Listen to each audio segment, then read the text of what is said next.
Teman-teman, masalah kesehatan mental nggak cuma ditangani oleh profesional medis dan psikologi, tapi ternyata bisa dengan berbagai bentuk pendekatan religius di masyarakat.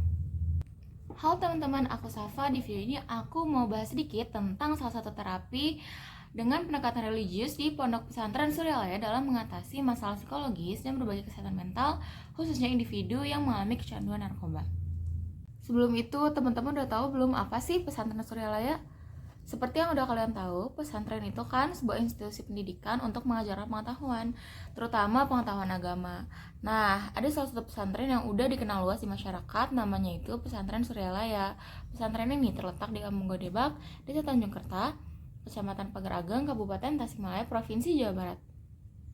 Nah, pesantren Suryalaya ini dikenal sebagai pusat ajaran tarekat yang disebut sebagai Tarekat Qadiriyah Naqsyabandiyah atau TQN. Di tahun 1980, penanganan untuk para pecandu narkoba di Suryalaya dipusatkan di sebuah lembaga tertentu yang disebut Inabah. Terapi di Inabah tuh apa dan kayak gimana sih? Sini, aku jelasin sedikit. Jadi, Inabah itu istilah yang artinya kembali kepada Allah. Ada tahapan-tahapan di terapi Inabah ini. Pertama, wawancara awal.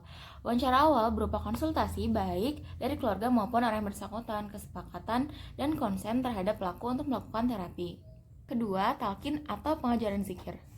For information nih, selama proses talqin seringkali pecandu mengalami pengalaman religius, misalnya muncul perasaan sedih dan menyesal terhadap peristiwa masa lalu yang nyebabin mereka tuh nangis.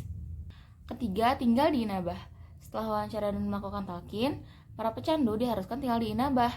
Selama mereka tinggal di inabah, ada kegiatan terstruktur yang harus mereka jalani. Kegiatannya itu berupa sholat, zikir, mandi, tapi mandinya ini tuh dini hari dengan air dingin, kemudian ceramah agama, dan kegiatan terapi lain seperti olahraga dan puasa. Lanjut lagi nih, setelah hampir semua tahap terapi di Inabah dilakukan, yang keempat itu penanganan lanjutan. Nah, ketika pecandu telah memiliki indikasi adanya kemajuan yang bagus dalam terapi, penanganan lanjutan ini semacam mengisi kembali baterai bagi pecandu supaya mereka tidak mengalami kekambuhan kembali. Teman-teman pernah dengar kan Quran Surat Al-Maidah ayat 90 yang artinya, wahai orang beriman, sesungguhnya minuman keras, berjudi, berkurban untuk berhala, dan mengundi nasib dengan anak panah adalah perbuatan keji dan termasuk perbuatan setan. Maka jauhilah perbuatan-perbuatan itu agar kamu beruntung. Nah, setelah datangnya ayat di atas, meminum atau makan makanan yang memabukkan dilarang bagi umat muslim. Minuman dan makanan yang memabukkan bagi umat muslim dan termasuk penggunaan obat yang disalahgunakan dianggap sebagai pengaruh syaitan yang menjauhkan manusia dari Tuhannya. Karena itu, menangani pecandu berarti membantu mereka kembali kepada Tuhan. Nah, kecanduan itu kan bisa didefinisikan sebagai kondisi di mana perilaku seseorang itu tidak dikontrol sama dirinya sendiri, tapi sama hal lain yang dia senangi. Misalnya, seseorang itu bisa kecanduan alkohol, narkoba, uang, jabatan, seks, status sosial, dan hal-hal duniawi lainnya. Kecanduan semacam ini itu bikin seorang individu itu merasa bingung, cemas, ketakutan, dan khawatir. Nah, para pengawal tasawuf meyakini bahwa dengan melakukan zikir, hati akan terasa bahagia, tenang, dan nyaman. Fenomena inabah ini ternyata menarik banyak perhatian para ilmuwan untuk melakukan penelitian loh. Kalau kita lihat nih dari perspektif psikologi itu gimana sih? Nah, kita mulai dari penelitian etnografi dan statistik Abdul Qadir tahun 1993 di Suryalaya. Ia melaporkan bahwa 83% pecandu narkoba yang ditangani di Inabah berhasil disembuhkan, sedangkan 4%-nya kabur atau melarikan diri dari Inabah karena berbagai alasan.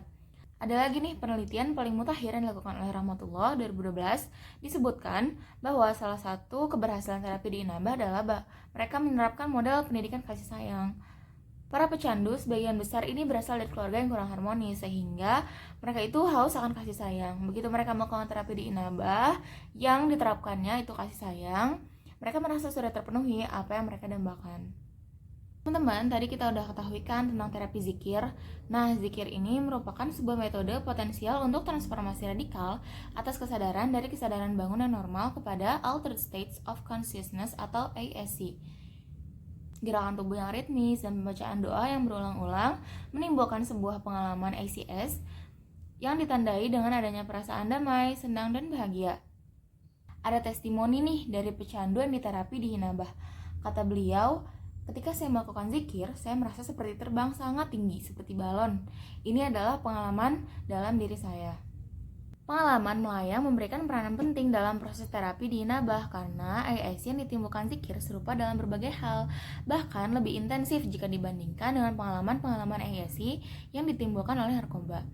Nah, teori tadi itu diperkuat oleh pengalaman pecandu narkoba di terapi di Inabah, Suralaya. Karena itu, teori ini bisa digunakan untuk menjelaskan bagaimana penanganan di Suralaya dapat bekerja.